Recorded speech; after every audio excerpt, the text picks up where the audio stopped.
Is back. स्वागत है आप सभी का हमारे चैनल में। दोस्तों, आज की कहानी हमें अर्पित राजवंश ने भेजी है, जो कि यूपी के रहने वाले हैं। तो आइए इस कहानी को जानते हैं।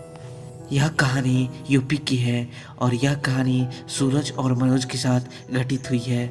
सूरज और मनोज जो कि एग्रीकल्चर कॉलेज में साथ पढ़ते थे। एक बार की बात है जब वह दोनों एक टूर पे गए थे और साथ ही साथ उन्होंने सोचा कि कुछ रिसर्च करेंगे जंगलों में। सूरज और मनोज दोनों जंगल के लिए निकल पड़े।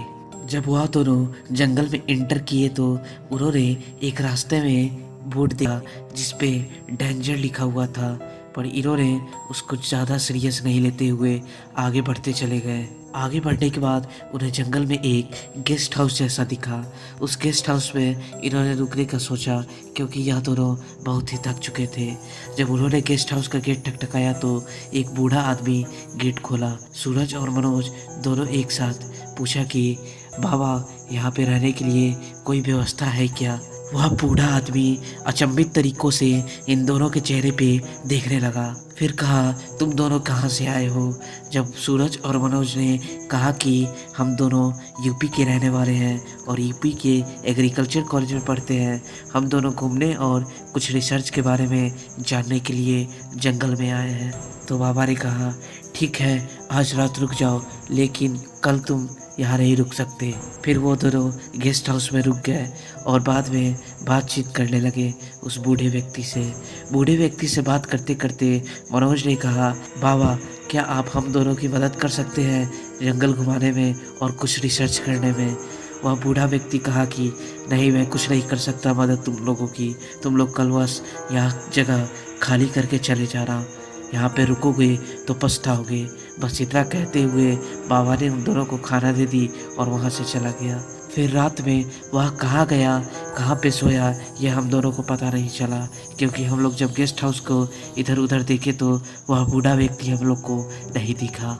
फिर सुबह हुई। जब वह बूढ़ा व्यक्ति हम दोनों को जगाया तो हम दोनों बहुत ही रिक्वेस्ट किए कि बाबा प्लीज़ हम लोगों को जंगल घुमा दो, बस कुछ रिसर्च करके हम लोग चले जाएंगे जल्द ही। तब अंत में बाबा ने कहा, ठीक है, लेकिन एक शर्त पे जाऊंगा।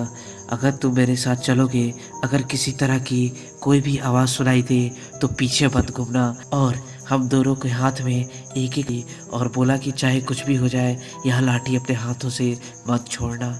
यह सब बात सुनकर थोड़ा हम घबरा चुके थे, क्योंकि यह सब बात सुनने के बाद थोड़ा हम लोग को भी डर लगने लगा कि क्या यह आत्मा का या कुछ भूत प्रेत का बात तो नहीं।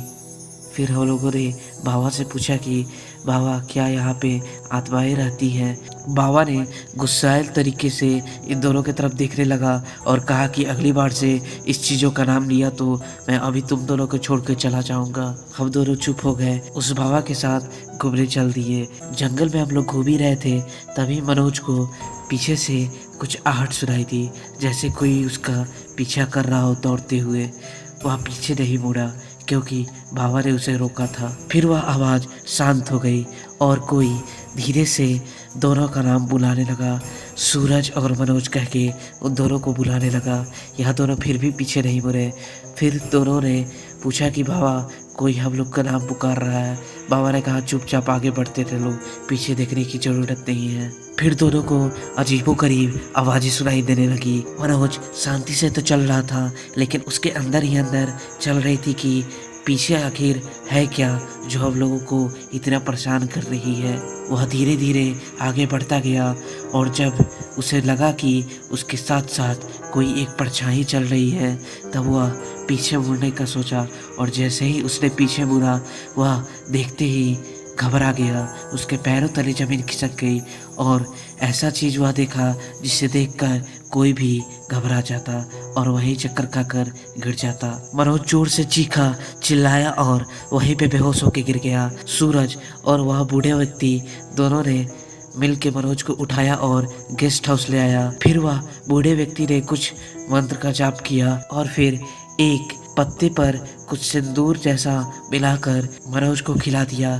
फिर वह होश में आ गया और उसी वक्त वह बूढ़ा व्यक्ति इन दोनों को जाने को कहा और बोला कि अपनी जान प्यारी है तो यहाँ से अभी के अभी निकल जाओ, नहीं तो तुम दोनों अपनी जिंदगी से हाथ धो बैठोगे, क्योंकि यह एक श्रापित जंगल है। आगे तुम लोग आते हुए बोर्ड नहीं पढ़े थे क्या? उस बूढ़े आदमी ने दोनों को, सूरज और मनोज को, वापस भेज दिया और इस तरह से उस दोनों की जान बच गई।